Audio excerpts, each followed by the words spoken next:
Здравейте! Исках да кажа нещо, така, което страшно ме ядоса, относно тия хотелиерите там по Златни пясъци, Кабакуми, Свети Константина и Елена и така нататък. Значи, наемат персонал. Персоналът трябва да им работи 50 дена, без да взема една стинка, и тогава да му дадат някой лев.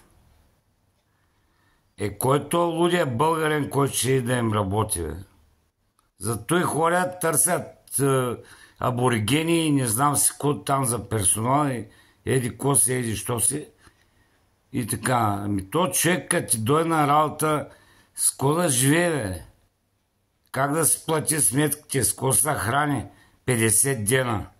Примерно постъпва на 1 юни, ще вземе чак на 20 юли заплата. Кое е това, бе? И след той, като приключи сезона, ще го търси един месец след това да му плати.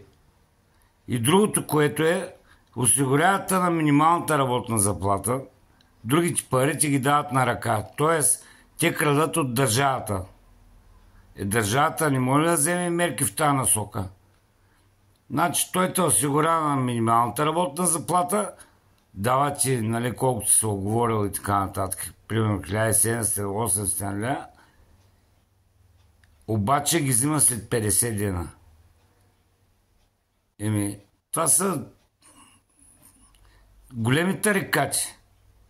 Особено е те от Добрич, които държат там хотели и не знам си какво, те пък са толкова стиснати, че няма на къде. Няма аванс, няма това, няма това. Искам да обърна внимание в тази насока, защото това е една голяма простотия от години.